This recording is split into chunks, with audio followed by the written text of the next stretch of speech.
Have you ever heard the saying, grow where you're planted? Like, I think it's one of those sayings that we have to say in order to try and make the best out of whatever situation we find ourselves in. We say, all right, it's time to grow where you're planted.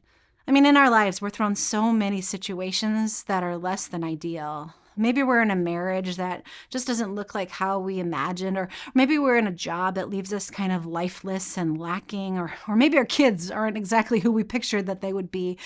Or maybe life has left us sort of grieving or struggling or dissatisfied. Grow where you're planted. Try and figure out how to make the best out of that tough situation.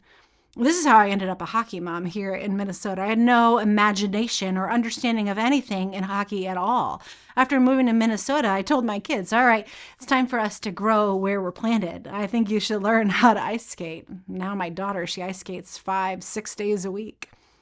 In this passage in 1 Corinthians, Paul is essentially telling the church in Corinth to grow where they're planted.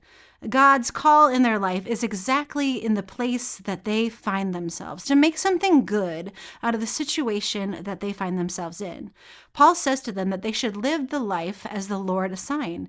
You see, the church in Corinth, they're trying to figure out which rules to live by, what they should do and what they should go. If somebody was uncircumcised when God called them, do then they need to be circumcised in order to kind of live out that life of faith? Or if they were circumcised, do they have to then become uncircumcised? How does that even work to live in that life of faith? Or if they were a slave, then do they have to pay for their freedom in order to live that life of faith? And Paul is saying no. Paul is saying, grow where you're planted. Live out your calling as a disciple of Christ right exactly where you are. You see, for so many of us, I think we are influenced by people who live out their callings in these dramatic ways. We hear about people who God invites to leave their community, to move to a far-off land, to minister to the people of that land.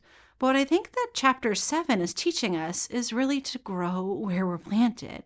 How can we minister and live in a way that honors God exactly wherever we are? So if you're a teacher, you use that teachingness to show God's love. If you're a plumber, then you do the very most best ethical kind of plumber that you could ever possibly imagine. If you're a grandma, then be a Christian mentor to your grandchildren. Grow where we're planted, living deeply into the lives that we already have and into the vocations that we already have to show God's love around us. You see, I think in growing where we're planted, we can take the things that have happened to us that maybe weren't so great, and we can turn those into little blooms of good too. We can take our sufferings and our struggles, and we can use those things for the good of the other people in our lives. We can take our stories of loss or grief or trauma and see what God does with that and pave a way for people who are experiencing that same tough thing. So here's some questions for you to think about, journal about, or talk about with somebody else today. Number one, how are you using your current situation, your current vocation and circumstances to glorify God right exactly where you are?